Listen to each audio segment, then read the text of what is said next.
Tak jarang, media internasional pun juga ikut menyoroti duel dua negara tetangga tersebut yang kerap memunculkan bermacam insiden provokatif baik di dalam lapangan maupun di luar lapangan. Itulah mengapa Tom Haye secara khusus sangat berharap minimal sekali seumur hidup ia ingin merasakan langsung tensi panas derby Melayu antara Indonesia melawan Malaysia. Beginilah sombongnya Malaysia dan merendahkan Indonesia, sebuah undangan yang datang dengan hormat tapi dibalas dengan sindiran. Indonesia mengajak Malaysia bertanding dalam FIFA Matchday, tapi Malaysia menolak dengan alasan bukan level kami. Sebuah media digital Malaysia mengomentari permintaan Indonesia melalui situs berita Asia yang dia repost ulang. Dia menuliskan, turnamen apa ini? Jauh level dengan Malaysia. Bukan hanya itu, di postingan lain di media ini, dia juga memposting ulang media yang menggambarkan Erick Thohir, Ketua Umum PSSI, yang mengajak Malaysia bertanding di FIFA Matchday dengan caption, "Just wow," sebuah ambigu yang menganggap ini biasa-biasa saja dan tidak penting. Media Malaysia terang-terangan menyebut turnamen itu remeh, tapi di ranking FIFA Indonesia unggul 7 peringkat di atas mereka. Tapi mereka bilang bukan level. Tapi angka berkata lain, Indonesia lebih unggul secara angka di rank FIFA dan makin kuat secara performa. Indonesia tak perlu balas dengan kata-kata, kita balas dengan prestasi di lapangan. Karena harga diri tak butuh klarifikasi. Kita tahu ranking FIFA bukan tolak ukur di lapangan. Mungkin mereka juga lupa, Malaysia sedang sibuk latihan memeras keringat mengamankan tempat di kualifikasi Piala Asia. Tapi Indonesia sudah mengamankan tempat di dalamnya. Mereka bilang bukan level, tapi timnas kita sudah berjuang di kualifikasi Piala Dunia. Mereka bilang turnamen ini bukan level, it's okay. Ini FIFA Matchday, bukan turnamen yang dibuat negara sendiri dan pemenangnya juga negara sendiri demi menaikkan ranking FIFA. Ini FIFA Matchday, laga uji coba resmi yang diadakan FIFA oleh negara-negara yang termasuk di dalamnya. Lantas kalian sebut ini turnamen apa? Ya kita memang beda level, kalian di bawah dan kami di atas. Medianya begitu sombong soal FIFA Matchday, padahal tak sadar kalau negaranya sendiri ditolak 8 negara saat ajukan FIFA Matchday di tahun 2024. Bahkan ditolak oleh Bangladesh. Satu-satunya yang mau melakoni Malaysia adalah Selandia Baru, itu pun lawan klub bukan negaranya, yang baru berusia 6 bulan. Telak dengan skor 0-4. Sekarang kami mengerti kenapa kalian sebut kita beda level, karena melawan klub 6 bulan saja, kalian kalah telak. Oke, kita kutip dari Galjet, kalian pasti pernah mendengar perkataan ini ya, Indonesia boleh kalah dari tim lain, tapi tidak dari Malaysia. Seperti itulah ya, antara timnas Indonesia dan Malaysia yang begitu memanas ya. Indonesia boleh kalah dengan tim lain, tetapi tidak dengan Malaysia.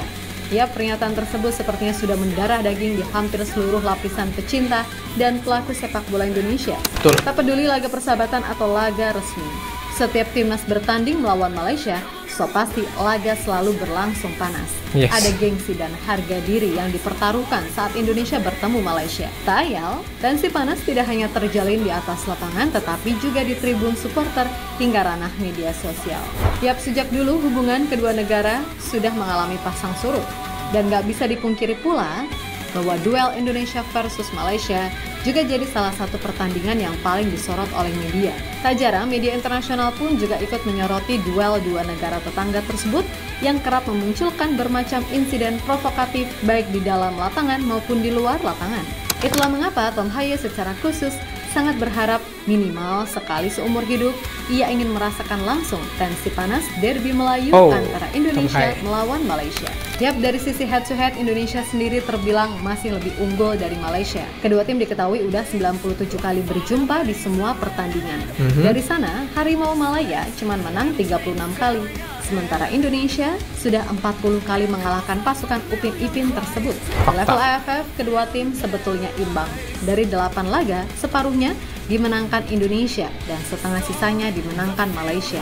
Tapi di level Asia, atau lebih tepatnya di Piala Asia, Indonesia diketahui lebih sering tampil di Piala Asia ketimbang Malaysia. Dan jika dihitung dengan Piala Asia 2027, di mana Indonesia tidak perlu melewati kualifikasi, maka Indonesia tercatat 6 kali tampil Piala Asia dengan sekali lolos ke babak 16 besar.